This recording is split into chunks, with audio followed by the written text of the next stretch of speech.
এই যে ৩২ নম্বর গুড়িয়ে দিয়েছে ধানমন্ডি ৩২ নম্বর, কিভাবে দেখেন এটা? লাভটা কার হলো? ৩২ নম্বরটা গুড়িয়ে দেয়াতে পলিটিক্যাল বেনিফিটটা কার হলো? না, ছাত্রদের তো একটা সুনির্দিষ্ট দাবি হচ্ছে যে সকল ষড়যন্ত্রের এটি কেন্দ্রবিন্দু তারা এটা গুড়িয়ে তো দিয়েছে। জিদের কাজ।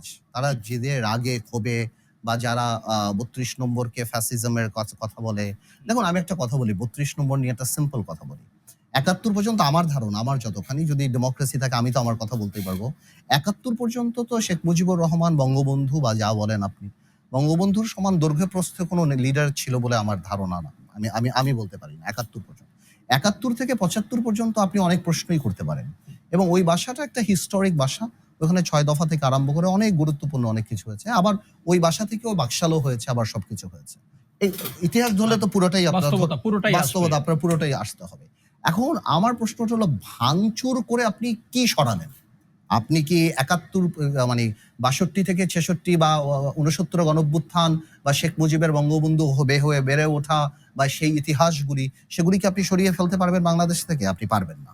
আবার সেই স্বৈরাচারের বা ওই স্বৈরাচারী অ্যাক্টিভিটি বা বাকশাল বা ফ্যাসিজম বা যাই বলেন, সেটাও আপনি সরিয়ে, সেটা থাকুক না থাকুক। তো আমার মনে হয় এটাতে রাজনৈতিক মানে ছাত্রদের একটা বা যারা ভেঙেছে ইমোশনের একটা বহিঃপ্রকাশ হয়েছে, আর আওয়ামী লীগের একটা পলিটিক্যাল বেনিফিট হয়েছে।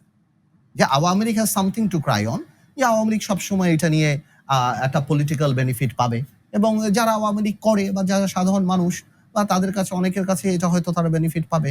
বাট আমার মনে হয় এই যে এই জিনিসগুলি আমরা বহু সাধারণ লোককে দেখেছি ওই বাড়ি থেকে একটা ইট খুলে নিয়ে যাচ্ছে। সাধারণ মানুষ আছে তো, এনটি আওয়ামী লীগ, এনটি বঙ্গবন্ধু, এনটি শেখ মুজিব আছে তো, এরকম ইট খুলে নিয়ে যেতে দেখেছি যে আমার বাড়িতে নেব এবং এটা এই কাজে ব্যবহার করব। বাংলাদেশে এটা কি আপনি অস্বীকার করবেন যে বাংলাদেশে অনেক মানুষ নাই যারা ৭১ পর্যন্ত ওনাকে বঙ্গবন্ধু ডাকে?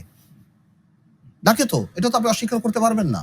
আবার ৭১ থেকে ৭৫ পর্যন্ত ডাকে, আবার অনেক ৭১ পর্যন্ত ডাকতে চায় না, প্রথম থেকেই অস্বীকার করতেই পারে। এটা তো গণতন্ত্র, আপনিও করতে পারেন, আমি করতে পারি। আমরা কে করি না করি এটা তো আমাদের পার্সোনাল ব্যাপার। বাট আমার কথাটা হলো, যেই লোকগুলি শেখ মুজিবুর রহমানের কোনো কন্ট্রিবিউশন কে মানতে চায় না, তারা হয়তো যে ইট খুলে নিয়ে আসছে।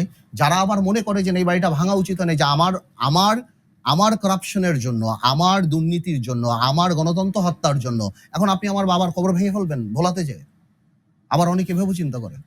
আপনি আমার কথাটা বুঝতে পারছেন জিনিসটা? তো এক একজনের এক একটা থিওরি। এবার আমি যদি আপনি মনে করেন, যখন আপনি পুড়তে দেখেন, ভাঙতে দেখেন, এই করে দেখেন ভাই, আমি রাজনীতি করি, আমি রাজনীতির কথা বলি। আমি মনে করি আওয়ামী লীগ পলিটিক্যাল বেনিফিটটা পায়, যাতে Awami League will Cry on this সব সময় যে এইটা এভাবে করেছে। বাট ওই সিচুয়েশনটা আবার ছাত্ররা যে রাগ হয়েছে, ছাত্র যা ওই সময় যে সারা বাংলাদেশে রাগ হয়েছে এবং কোনো অনুশোচনা নাই।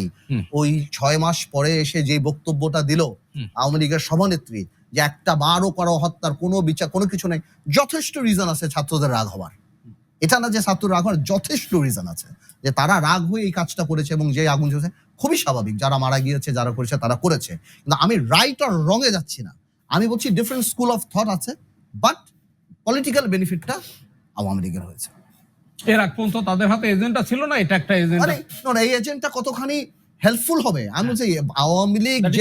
আওয়ামী লীগ যেই দুর্নীতি, যে গণহত্যা এবং যে গণতন্ত্র হত্যা যা দেখিয়েছে, এরকম আমার মনে হয় আরো ২০টা ৩২ নম্বর ভাঙলেও ওইটার বেনিফিট, কিন্তু বেনিফিট পাচ্ছে।